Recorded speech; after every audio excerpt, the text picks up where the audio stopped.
Excited for this session and excited to be joined by Dr. Rishi Sarna on behalf of Doximity. And so we're going to talk about basically leveraging AI and these specific tools that Doximity has been developing and have really made an impact on me clinically. We're going to talk about how to use them to save time clinically and really to optimize your practice. Um, be able to focus your practice on what's really important and taking care of patients, while all the administrative stuff, AI can really help out with now.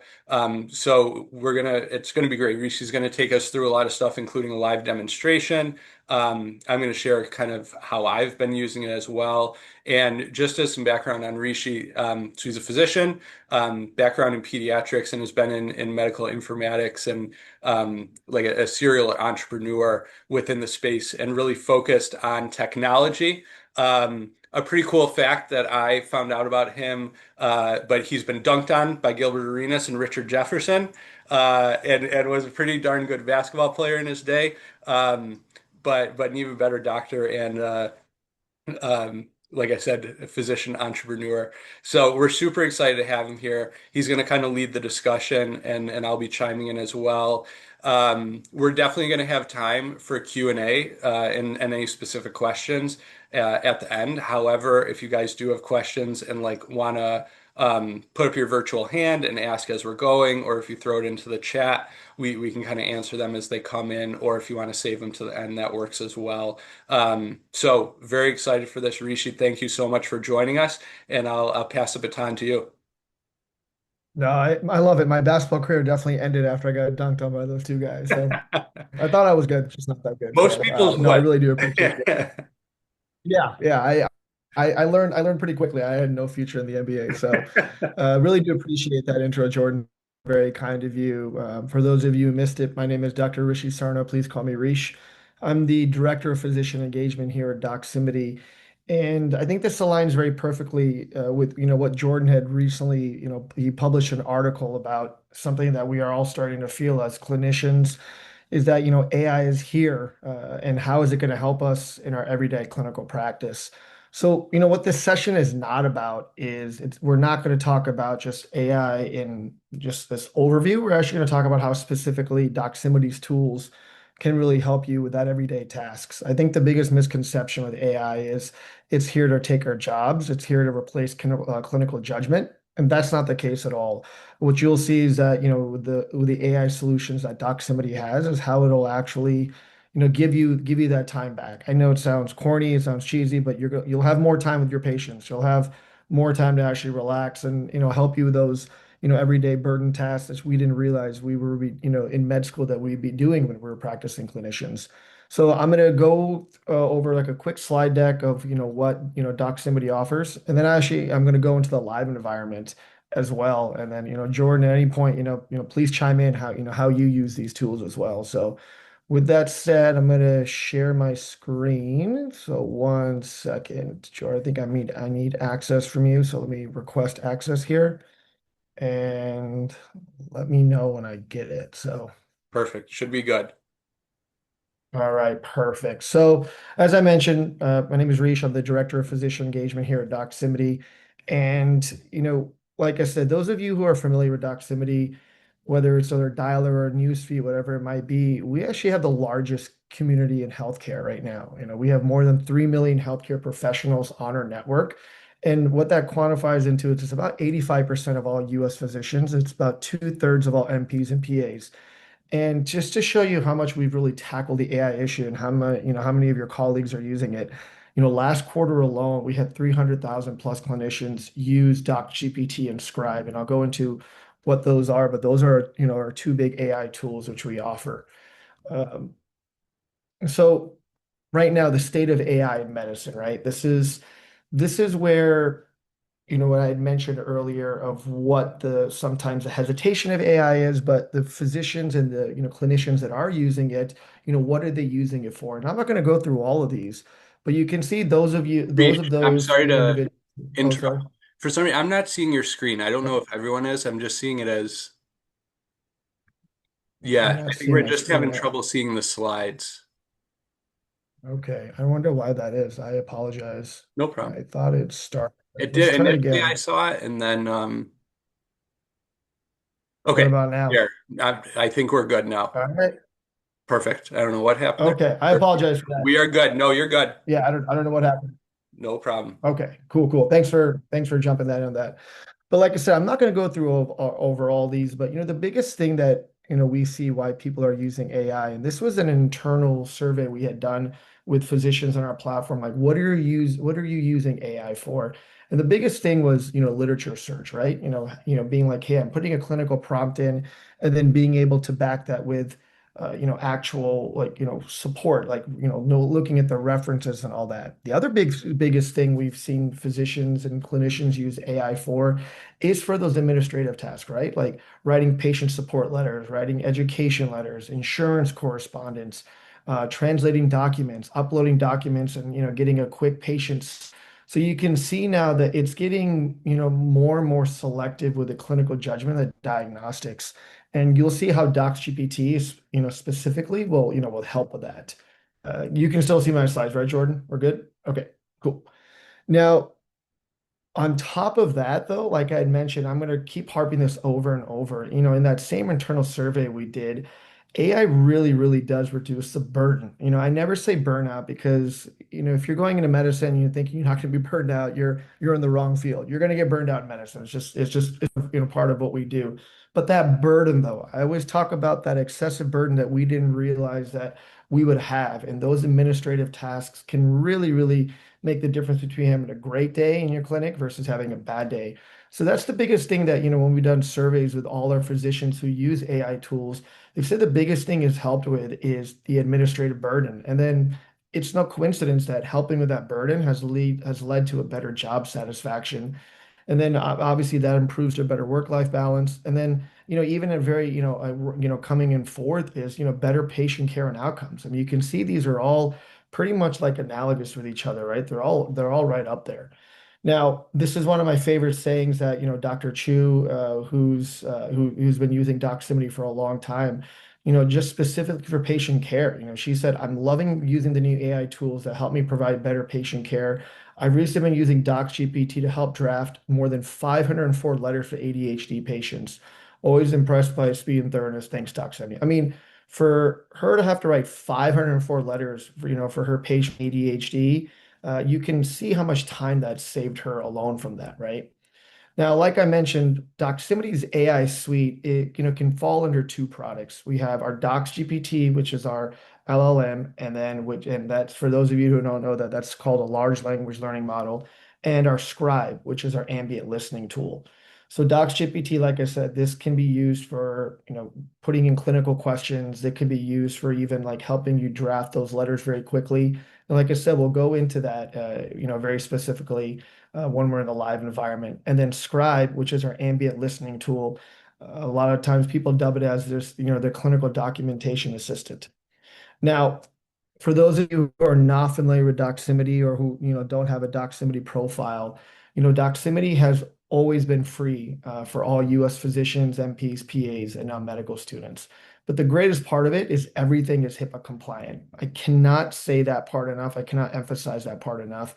I mean, truly, truly, it's HIPAA compliant. Take it from someone, from myself, who left clinical medicine to focus on healthcare IT.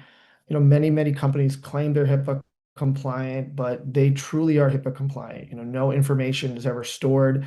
The data is never sold. We take physician data very seriously. We take that privacy very seriously. And even more important, we take that patient data very, very seriously. So, as we continue through this, presentation, you'll see why being HIPAA compliant, it is a big differentiator for us.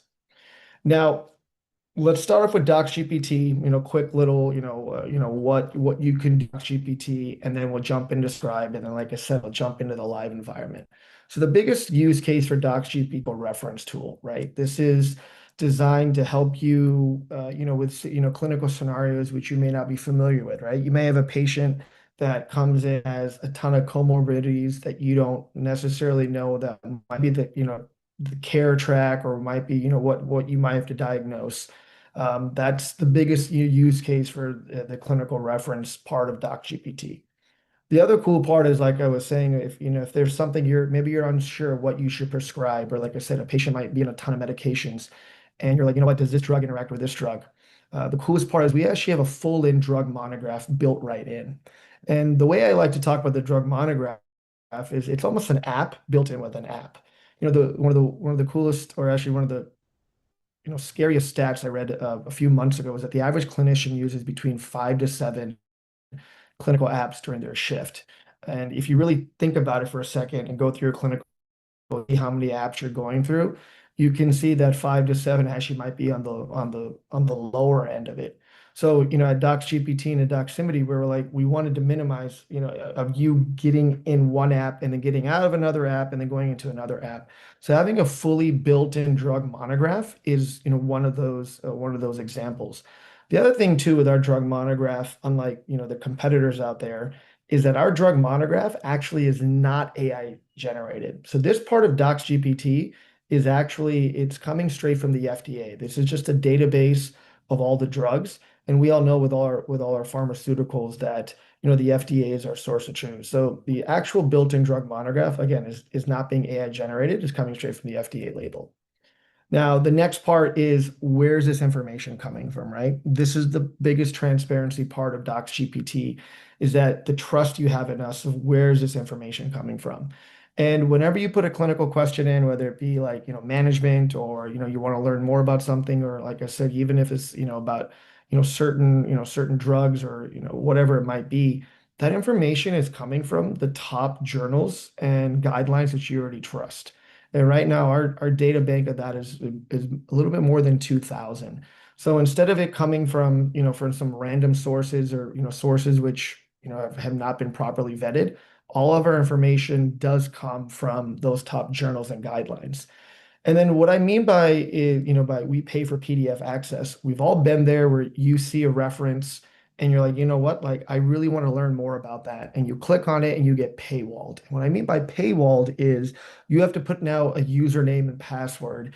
And unless you work for, an academic institution that literally has access to every single journal, this is money that comes out of your pocket. And as most of you know, a lot of these journals are extremely expensive. So what we've done at DocsGPT is when you put a clinical prompt in and you scroll all the way down to the bottom, like, hey, where did this answer come from? You actually will have access to that full journal article. You're going to get 5 of those a month.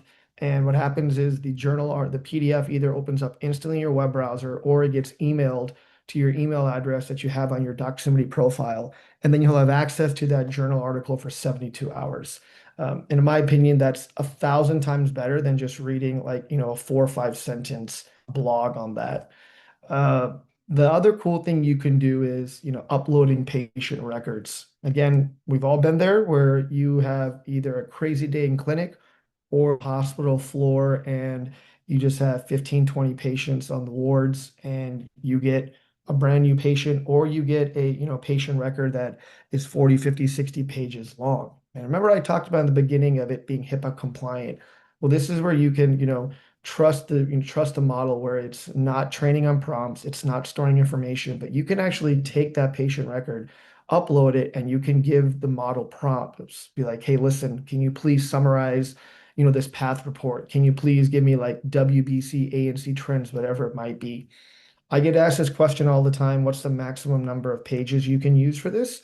Up until a few weeks ago, I would say a few hundred, but we actually had a physician who uploaded a 2,000 page fax into DocsGPT and was like, can you please summarize that? I don't know about you guys, but if I got a 2,000 page fax, I would still be reading it to this day.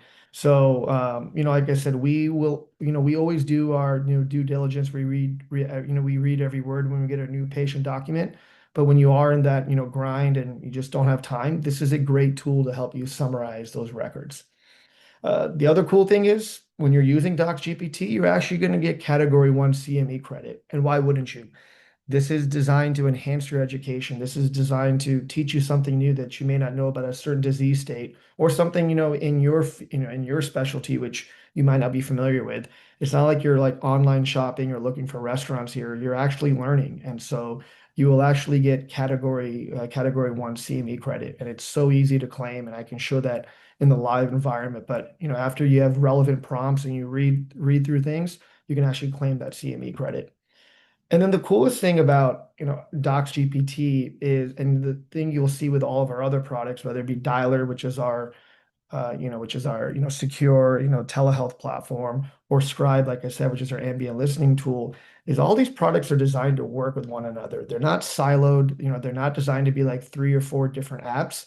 The entire platform is designed to work with one another. So you'll see when I go in the live environment how Scribe can be used. You can use Docs GPT while using Scribe. While using Scribe, you can use Dialer, you can use the Fax button, so there's again, all these products are integrated with one another. Now, I apologize. we took I'm it. just gonna Yeah, jump go in, ahead, sorry. like, just because that was such a great overview, and I've used it in all the different ways. This was not intentional or planned, and I apologize if you hear my 3-year-old screaming. Um, the other day, yesterday actually, I was in the OR, and without going into too much detail, I had a case where, it was a head and neck cancer that the surgeon was removing. We were doing a radial forearm flap, it's called. So we take skin and fascia and fat from the wrist on the radial artery, we divide it and transplant it to reconstruct that area of the mouth. Anyway, the disease was worse than expected and involved some of the bone. So usually we don't do this, but you can actually take some of the radius bone with that tissue. It's a bit of like a complicated thing. I hadn't done it since I was a fellow. And the surgeon was like, I think we need this. We need bone. I don't know what we're going to do. And I was like, I can do it. We'll figure it out. Normally, what I would have done is I needed to refresh myself, and I would have like gone on Google or tried to look up papers and all this stuff. But I literally just in DocsGPT was like, give me an overview of how to raise osteocutaneous radial forearm flap. And it pulled up everything and just gave me like the technique and everything. And I was able to click in the articles, get those PDFs, look at the images. And like it took me, I would say, uh, like 10% of the time that it would have before. And it was also just very confidence instilling in that I was like, oh yeah, this is exactly how you do it. This is what I'm going to look for. This is how I'm going to make the osteotomies. So that was a really like just a very like concrete example where I was like, this is number one, saving me time. It's making me more confident in my patient care, and it's really helpful. So I thought that was just a very cool example. So I just wanted to kind of toss that in there. Yeah. No, that's awesome. I appreciate that. You showing how something you just used actually in a, patient of yours in a, surgical, scenario of yours. So no, thank you for that. I appreciate that, Yeah. Jordan. Um, And then one of actually, the, I want to throw in, sorry okay, again, just yeah. because Richard had a timely question. How do you use Scribe with Dial? Like, how do those integrate, Scribe and Dialer? Or maybe you're getting into that.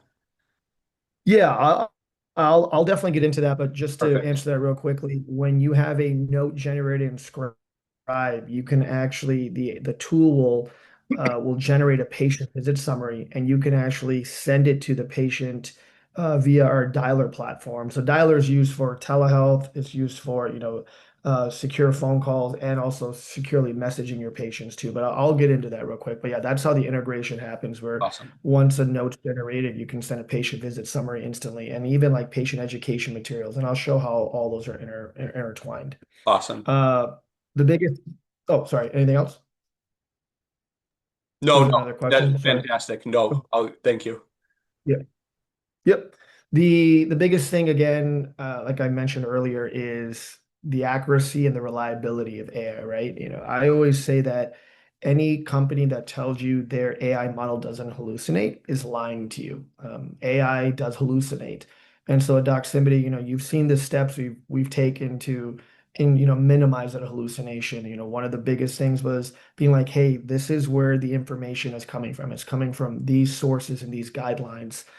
But there also has to be a human element involved in it. And so one of the biggest things that we launched actually about 4 or 5 months ago in December is this thing called PeerCheck. And PeerCheck is designed to be like, hey, listen, if when this clinical question's put in, who's checking the AI. And so this is a really, really cool initiative where what you'll start seeing now, and again, we just launched this in December. When you start putting a clinical question in, and let's say there's a lot of commonality in these questions, we actually send these questions and answers to specialists in that, in that area to be like, hey, listen, this is what Lem came up with. Do you agree or disagree with this answer? And so the way I talk about this is like, imagine when you're in your training and there's always that one attending that you trust and you're like, you always go to him or her for everything. Well, this is kind of now taking, your network and expanding it. Instead of just being limited to your contacts, you can have access to, someone who might be on the other side of the country who's, a chair of their department in oncology or something.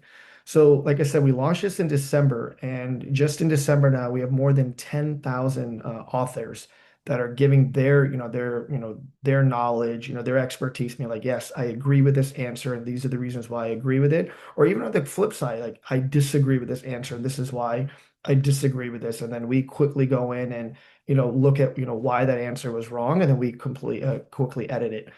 Jordan, from your experience, being so involved with, Docs GPT and all that, how have you seen peer check helping and, trusting the answers you get when you put a clinical question in? Yeah, I mean, I think that's huge, right? Like that's the biggest thing with any AI, I think, is trust, and you worry about that. And this is such like an elegant solution to that. And so, yeah, crowdsourcing the answers. Like I've had stuff that I've put in, and it's actually kind of fun because a lot of times you see your colleagues or people you may know or have met at conferences and stuff like that that they're putting it in, and that gives you a lot of confidence. So that I think that's a really cool aspect of it. Awesome. No, I definitely appreciate that insight, man. So that was Docs GPT. Let me quickly go over and describe, and then what we're all been waiting for is kind of just showing like a live demo, going to live environment.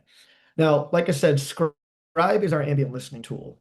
And what differentiates us between other competitors, I can truly say this, is the state of the art of the ambient mic. And I was at a conference a few months ago, 25,000 people. We had a booth, and I had a physician who was like, "Hey, let's test it out." And I'm not gonna lie, I was a little scared, and I was like, "This is gonna pick up all the background noise." And you can imagine the foot traffic you get in a booth with 25,000 people constantly walking by, and it did a phenomenal job of picking up my voice and the physician. We were doing the mock doctor patient visit. It does a phenomenal job with accents. It does a phenomenal job distinguishing, like, hey, listen, this is the doctor, this is the patient. But in the pediatric patient world, right, or in the emergency medicine room world, or those older patients, that there's always another caregiver in the room. So it does a phenomenal job being like, all right, this is doc, this is patient, this is caregiver. It does a phenomenal job of understanding, medical lingo, medical terminology, whether it's acronyms or whether it's the full drug or whether it's, the proper name of a drug, the pharmacological name, whatever it might be. So, that is in my opinion, one of the biggest differentiators is the actual, like the technology behind the mic.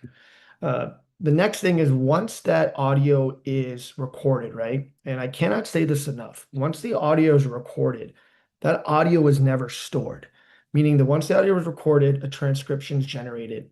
And then from there, based on, what note template you want, and we have a bunch of default note templates for you, or you can also create your own note templates, and I'll go into that. But once that note template is generated, you now have the full autonomy to edit your note. And there's several ways to do it. We're not siloing and be like, hey, listen, this is what an H&P should look like. So whatever the audio transcription said, this is how it's going to be. You can go in, edit your note, and there's several ways you can do it, and I'll show that as well. The biggest thing too, I like to point out here is again that audio is not stored, it's deleted. And then when that transcription comes up, you have access to it for 30 days. So what that means, you have 30 days to create the note, do whatever you want with it, but it is not stored. We don't store it. You can't call us like 32 days after the transcription and be like, hey, I forgot to, edit this note and copy and paste and put in my EHR. Once that 30 days is there, it's gone. We don't store it, and then you don't have access to it either. Again, this is part of being HIPAA compliant because our scribe tool, it's not an EMR. It's designed to help you write your note faster and help you spend more time with your patients. The other cool thing is a lot of the smart edits we have. On top of you being able to edit the note via typing it or using the dictation mic, we actually have smart buttons where you can add billing codes very quickly as well. A lot of times you'll be surprised the amount of billing codes, CPT, ICD codes you miss. you can actually use our smart edits where the AI will reread the transcription and be like, okay, this is a billing code you can add in as well.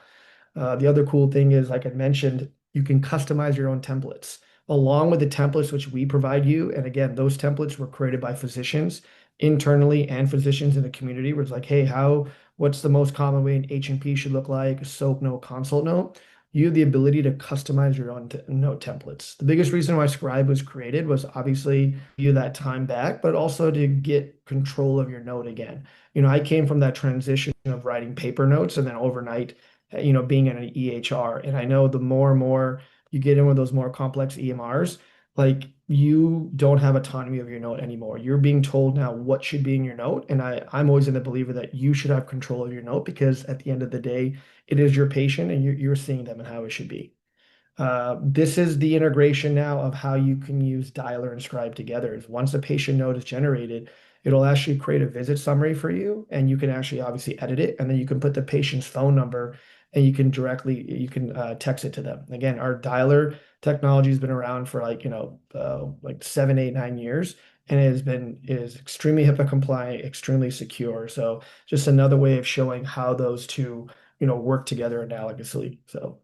And then lastly, you can actually use DocsGPT as well. And one of the biggest use case for this is after a patient note is created, aside from the visit summary, say you have a patient that predominantly just speaks Spanish, and you're like, okay, how am I going to explain this new medication? How am I going to explain this new disease state? And you can instantly just take that note, put it in DocsGPT, and be like, hey, please write me a patient education letter based on this note in Spanish, and then you can actually directly send it to that patient as well. And then the last cool thing before I jump into the live environment is, going that step further.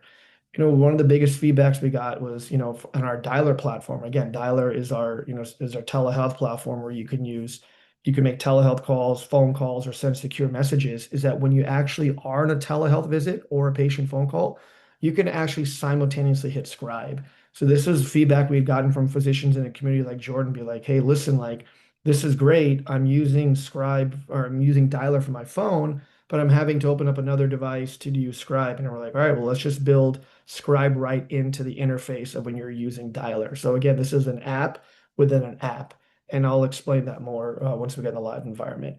So let me jump in right now. And before I go into like, this is one of my favorite sayings. This is actually from another physician in New York. He's actually a dermatologist, Dr. Daniel Siegel. And he's like, listen, he goes, Doximity has earned the label of being the Swiss Army knife of apps and websites. And Jordan, I don't know if you agree with that, but I think that was just a great way to sum up like all the stuff that Doximity offers. I think so, and it's I think it's the integration that is really cool as well. And actually, if you're okay, Rish, we have some questions specific to Scribe.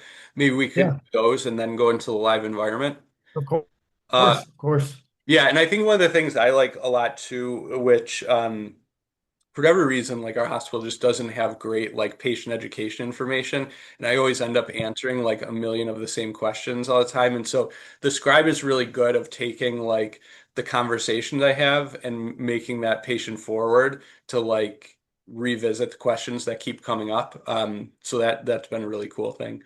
Um, all right, Ankit has a question. Does the scribe review the note recommending a billing level appropriate to the conversation and the visit? Yeah, it actually does. Like depending on, what type of visit it is. I know at the end, it'll when you can like I'm in the live environment right now, and you can see that this note that was generated from the transcription hasn't put billing codes in it, but you can actually, click this button, add billing codes, and it'll reread, the note, and it'll generate like, hey, listen, like base, and this is a just a, just as a mock example, but it'll tell you like, hey, this was an outpatient visit, this is an established patient. So it does a good job of picking that up. I hope that answered the question. Yeah, no, definitely. The Jeremy has a question just comparing how does the Scribe service compare to DAX Copilot? Does it work with Epic EMRs? I guess a comparison we'll be able to see that as we go through. But then Richard has a question as well, just about integrating with EMRs so you're not copy and pasting. Yeah, so Scribe was designed to be agnostic with all EMRs. And this, I know that sometimes people are like, oh man, I got to copy and paste, but it truly is a quick copy and paste. You're just hitting copy right there and you post it into the notes section of your EMR, whether it's Epic, whether it's Oracle Health, whether it's Allscripts, whatever it might be. Again, it was designed like that because we all know that not all physicians are on Epic or Cerner, right? A lot of people, a lot of you have your own practices and you have a smaller EHR. So it's designed to be agnostic in that sense. Now, with that said, we are always in the talks with Epic and Oracle Health about being like, hey, there might be a seamless transition, but right now, we're still in those early talks because we truly want this to be accessible to all physicians. The other question I believe was around, oh, sorry, what was the first part of that question? I answered the second part first. Someone else had asked a question. Oh, It was about the, just about comparison with DAX Copilot. yeah.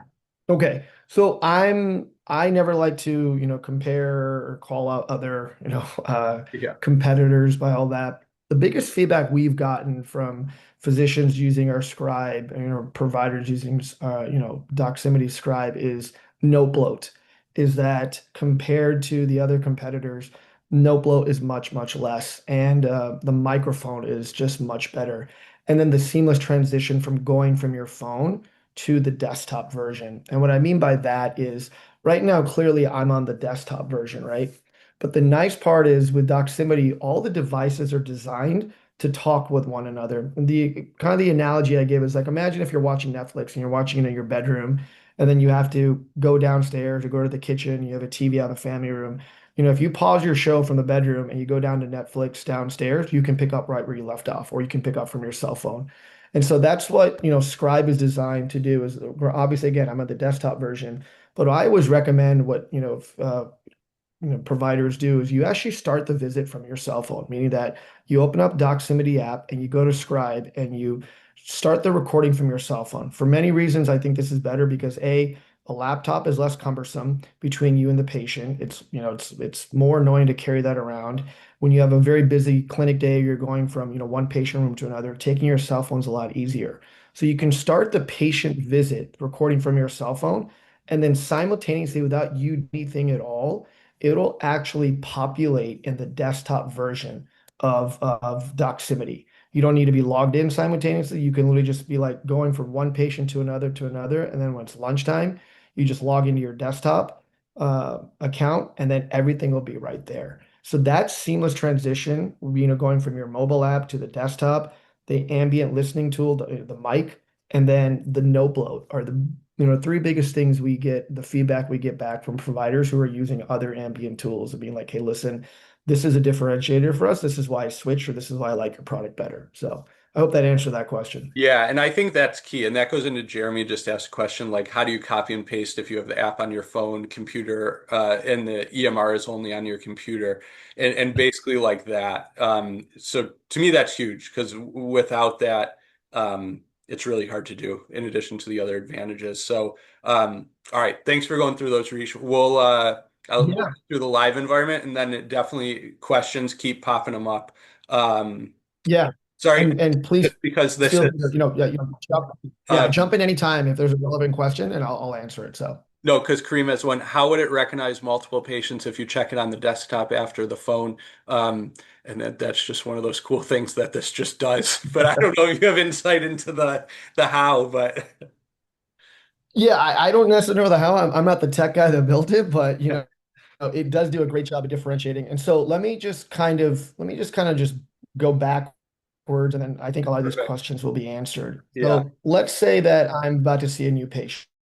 Again, you can take your laptop if you want, you can take your phone, and you can just hit start. That's all you do. Now, before that, you can actually pick what type of note template you want, but it doesn't matter if you pick it before the start of the visit or not. Now, when you hit start, I'm not going to do this now, but you can see the the green lines moving. It's picking up my voice. You hit start, and you just go about your patient visit. Again, I would always start from your cell phone because again, it's less obstructed between you and the patient. You have your visit. You do what you got to do. Now, if at any point your visit gets interrupted, whether it might be like a medical assistant or nurse or a fellow colleague, or those of you who work in the emergency room, you're constantly going from one room to another, you can actually hit stop. You can hit stop, and then you can always resume that visit later. The other cool thing is that once you hit stop, whatever is there, it will start being generated right there. So then, like I think Kareem, I think the name was Kareem who had asked this. Well, how do you go from one to another? You can start and stop several visits at the same time. This is designed for you to go from, one patient room. You can start a visit, and then you can start a whole new one, start a next visit. And again, this seamless transition it'll populate into your desktop without you having to do anything. One of the coolest screenshots I ever got sent to me, and only reason I'm not showing it is because, because at PHI, I had a physician who showed his desktop screen and then he had Epic on the other screen. He was showing how he was using both and pretty much just copying those notes and putting it right into his Epic. Okay. So now let's just pretend that I'm going to use this. This is a fake patient. There's no PHI in here and all that stuff, So let's say that I pick progress note. And from that transcription, this note is generated because I picked the progress note template. Now, if you want to see how that transcription looks like, you just go to dictation only. Now, this dictation only is exactly what that conversation you had back and forth with the patient. And you can see how every time there's someone new talking, it kind of starts a new paragraph. And again, this is just a very simple example, just to show how you could go through it, right? And so that's just how the dictation looks like. And then from here, I'm like, you know what? I want this to be a progress note. So I would just click, or like a consult note. I click consult note.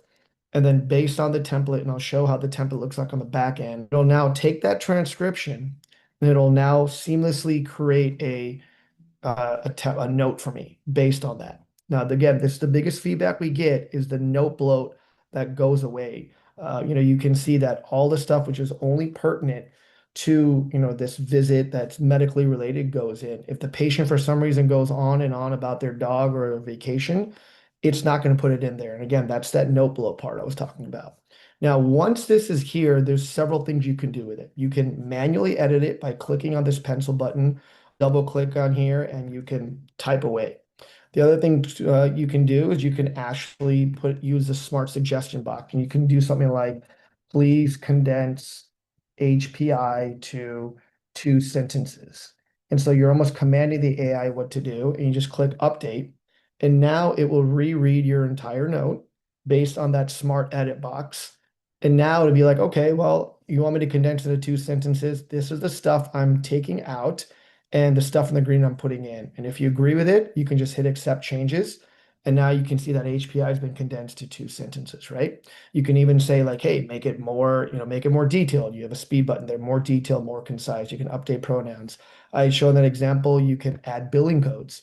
It'll look through it and then it'll be like, okay, these are the billing codes associated with this visit. Again, this is a very like simple example. It's not very complex, but you can see how helpful this would be if you had a patient with a ton of comorbidities.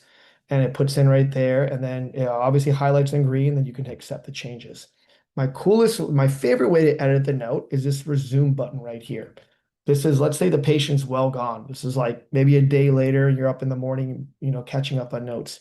You can actually click resume, and then you can actually just talk into, pull up the note right here, and you can actually use it as a dictation mic. And you can be like, hey, for history and present illness, I forgot to put this. For review of systems, I forgot to put this.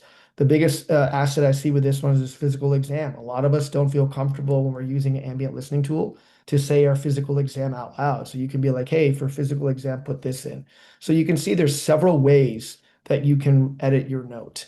Now let's say the note here is, done, and I'm going to speed this up for time's sake. You're like, all right, you know what? This is great. Now you can actually send the patient a visit summary based on that note. Scribe will generate a visit summary. And just like with anything, you can edit it right there, put the patient's phone number, and with our secure dialer technology, you can send a text to the patient and the patient gets a link. And now they instantly have a visit summary right there. So you just put the patient visit number, or sorry, their number, and just hit send text. For those of you who have your own internal messaging system, you can actually copy that text and put it in there as well. Now, the other cool part is, quick before jumping into Docs GPT, is I was talking about templates. Now, if you click on templates here, everything that says default, these are all the note templates that Doximity has provided for you. And again, these are templates created by physicians, not just some random software engineers. Now, if you want to modify a note template, all you do is just click on this button here, duplicate, And now you can actually change the stuff we've created. I know this seems very like overwhelming and all that, but this was something that we had created, and it was made verbose on purpose. It was detailed on purpose. But let me tell you that this is in your own speak. This is in your own language. There's no dictionary prompts. Yes, we give you some examples here, but when you are creating your own note template, there's no specific formula you have to follow. For those of you who come from the Epic world like myself, there's no fancy brackets, there's no asterisks, there's no drop down menus, all that stuff. This is your speak. I even saw one physician who I was helping out. He was like, I just care about, past medical history relevant to my specialty. And I was like, all right. So she put, please only put past medical history relevant to my specialty. I mean, it truly is your own speak. Once you get, comfortable with that, I always encourage people, if you want to create your own new template from scratch, you can actually just start from a blank canvas. Be like, hey, listen, I want you to create a note template that has these sections: chief complaint, HPI, past medical history, past surgical history, meds. Then you can specifically go into each section for meds. Please list them and bullet point them, for all my sections, put them in caps. So this is truly, truly your template, and the commands are in your language and in your speak. So then once you create your own template, you can save it. And then once you do save it, when you are back in a patient, a brand new patient encounter, you will see your note template right there. And along with the default ones we have. So I just want to give that overview. Now jumping into DocsGPT real quick, let's say I have this patient note. I'm like, this is great. But now I want to refine it with DocsGPT. And I'm only going to give one example because the possibilities of this are pretty much endless. It takes that note, it opens up a new window in opening up DocsGPT, and I can say like, please write a patient education letter in Spanish. And Jordan, you and I think we were talking about this, that how much time it saved you, doing those Google searches or being like, or in Epic, I know that the documentation they have in different languages is really, really not that good. So now you can see, based on this note, based on this patient, even puts the patient's name. This patient's name was Leo. It breaks down instructions in Spanish, and now you can go a step further, and now I can click this button right here, share, and now I can send this via secure text straight to the patient right then and there. So this is what I meant by the products are not siloed, that DocsGPT, Scribe, and Dialer are actually used together. Now, in the couple of minutes I have left before we get into Q&A, I did want to show some of the functionality of DocsGPT. So now I'm going straight into DocsGPT. And let's say I want to ask it a clinical question. And so you don't have to hear me typing. Let's say this question. You can see it's very, very specific. After prostatectomy and salvage RT, patient has pelvic nodule recurrence on PSMA PET. What systematic therapy approach and for how long? So a couple of things I want you to notice is, as soon as I put that question in, how quickly the answer got generated. Unlike other LLMs, you're not waiting 9, 10, 12 seconds. You're not having to watch a video or go through advertisements. This screen was designed to be very, very clean. The other thing too is how specific my prompt is. One of the things that I do in, the community webinars I do is I actually teach how to write better prompts. This also helps with hallucinations. The more specific you are, the more PHI you put in, the better your answer will be. And again, we actually recommend you put PHI in because we are HIPAA compliant. Obviously, don't put the patient's like credit card number and their social security number, but put like their age, their race, whatever it might, ethnicity, whatever it might be, what other pre-existing conditions they have. Now, the other thing too, like I said, is how quickly the answer came, but notice how well organized the answer is. And this was designed on purpose. Like unlike other AI tools, whether you're using it for personal use or medical use, my biggest complaint is the information overload. You get paragraph after paragraph, paragraph. And so what we did at DocsGPT is the first paragraph you get is known as the bluff. That's called bottom line upfront. And if you were just to read that answer or that, that little part, that should be enough to be like, you know what, I'm happy with this. But, being clinicians, being scientists, we always want more information. And so the more you scroll down, the answer now gets organized into bullet points and, when feasible, into a table. And again, this is designed for you to find your answer quicker and it to be organized instead of you having to summarize, 9, 10 like long paragraphs yourself. then notice how everything which has a drug in it, right? A pharmaceutical gets highlighted in blue. And this again was designed on purpose, right? So anytime you see a medication, it'll be highlighted in blue. And the nice part of it is if you click on it, it's actually in hyperlink. And it will now open up that drug monograph I was talking about. And like I mentioned earlier in the presentation, this drug monograph is not AI generated. It comes completely from the FDA label, and it has everything a drug monograph has.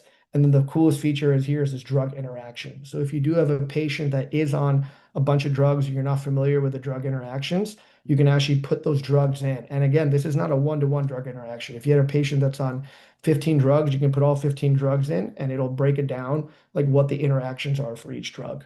Last part before I hand it off to you, Jordan, is like I said, where is this information coming from? And as I mentioned, if you scroll all the way down, we give the complete source of with the complete list of references. And you can see now where it says free PDF via Doximity. This is where going the extra mile helps, right? So normally if you were just to click on this link, yes, it would take you to that journal, but all you get is an abstract unless you had a U password. But with us though, we've completely bypassed that for you, remove that paywall. And so now if there's an article that requires you to have a subscribed membership, we've completely removed that and you can just click free PDF via Doximity. PDF gets generated, gets sent to your email, and you have access to it for 72 hours.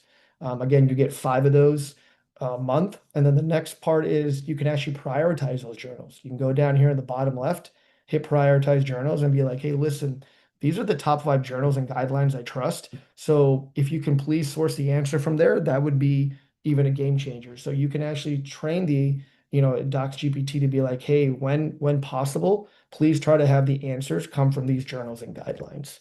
Um, yeah, that's about it. I know it's a lot, but Jordan, I don't know if there's anything you wanted to add or if we just want to jump into Q&A. I know we're at 45, 49-minute marker now, so.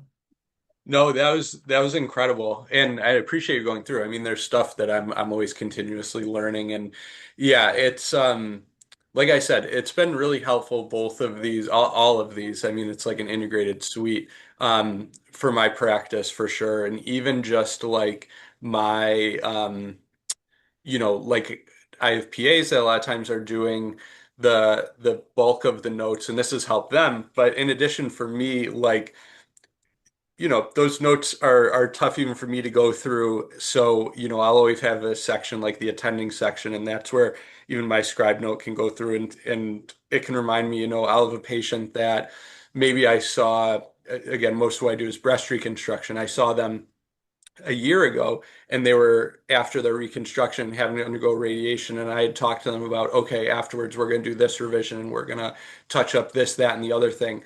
You know, I won't really be able to remember that. And honestly, I'm seeing 50 patients in my clinic. I'm running around crazy. Like I oftentimes won't even remember that by the end of the day, what specific, modifications we had talked about for that patient. And this can help me do that and get that in the note. And so I can remember it a year from now when I'm seeing them again and going, okay, we talked about this. Let's see how things have changed.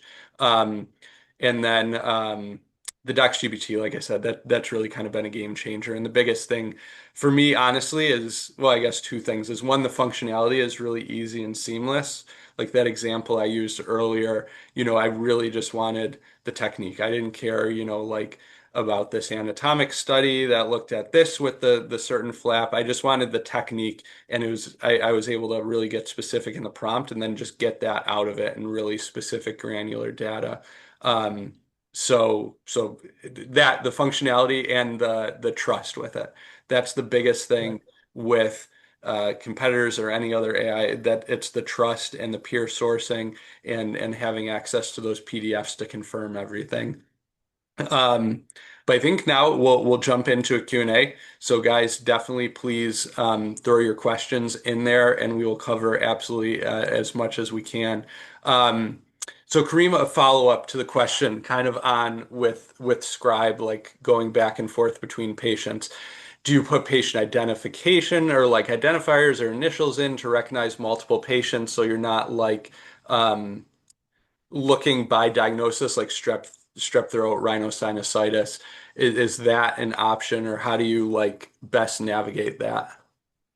Yeah, that's a great point. Yeah, and you have the if you hover over here, there's just three dots, and you can rename it. You can be like, you know what, you can just say a 17-year-old male, Gene Smith, right? And again, this information is private to you and only you. One of the things of being a very agnostic amongst EHRs is we don't share this information with your institution. We don't be like, hey, like this is what they're doing, blah, blah, blah. This is private to you. And so you can label it however you want. On top of that, we don't have access to that, right? So when I have physicians reach out to me and be like, hey, listen, can you help me with X, Y, and Z? I'm like, yes, but you have to share your screen with me. You have to be like, hey, listen, this is how my note's looking. I can't go in and be like, all right, well, let's do this, this, and this. Because again, being HIPAA compliant, obviously there's more trust with me because I'm being a physician, but at the end of the day, this is not PHI that I should have access to. So that's the privacy stuff we take very seriously. So yes, this is your screen and you rename it however you want. And if you rename it on your cell phone, it carries over in your desktop and vice versa. So yeah, that was a great question. It doesn't, it'll automatically default it to something, but I have physicians and clinicians who, name this by date and, time of visit or by patient name. So it's completely up to you how you want to rename it. So. Yeah, I'll usually do that like going into a room. I do it anyway, but I'll just be like, hey, Mary, and that like even that will kind of be how I'll differentiate them. Um, SK had a question which, I can say it is if used for dictating notes, is it HIPAA compliant? Like 100%. Um, and then Richard had a question. I guess I hadn't really thought of this or hadn't come across a need, but like, do you create macros or dot phrases for the scribe and counter? I've had it kind of just synthesizes everything, but I don't know if you have if there's some functionality there or anything that I'm missing. No, you're not really missing anything. I mean, you kind of nailed it.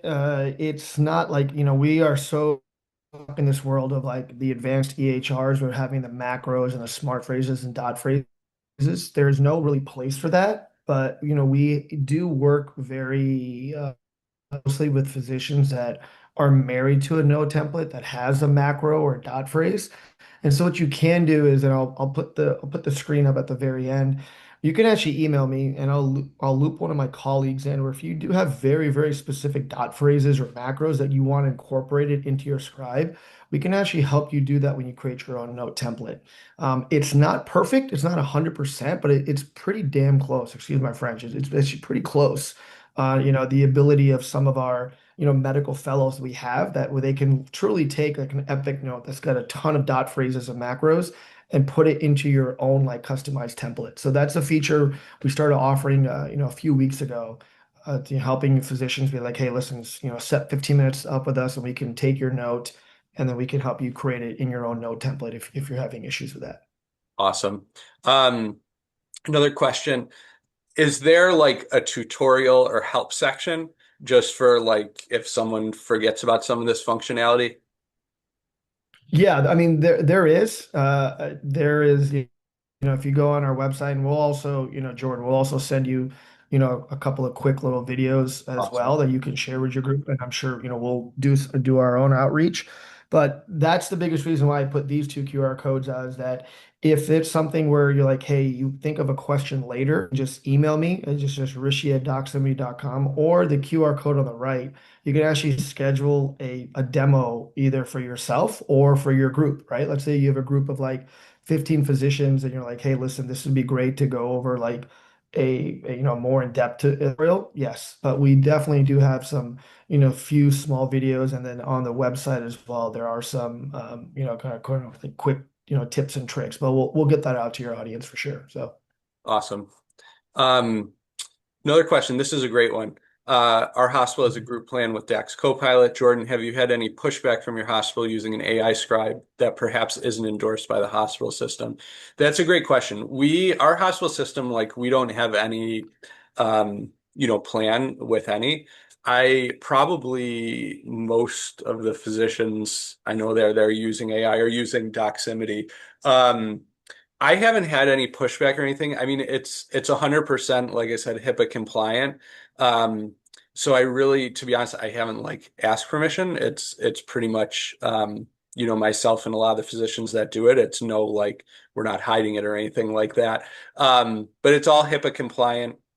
it all again is like the source of all information and clinical judgment and stuff is from me as the physician, and then it's just getting synthesized through that and into the system. So no, I haven't had any pushback. I'd be hard pressed to imagine. I mean, it's if some hospital systems are contracting with others and there's a better one that's for free, I don't see why that would be an issue.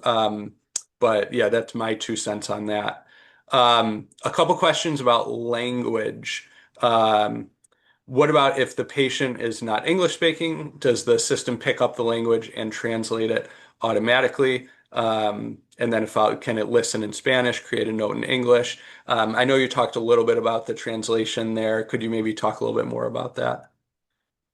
Yeah.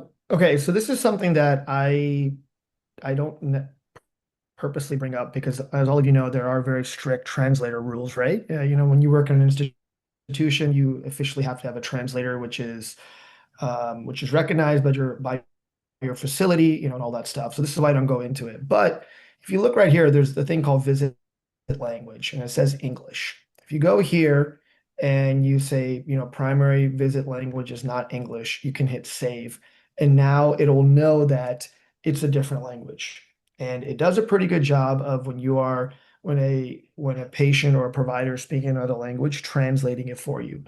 Again, this is not designed to replace a translator because again, those rules are very, very strict. But we do get a ton of feedback where, patients or sorry, physicians and providers like, yes, I use this in a non-English speaking patient and it helps me generate that.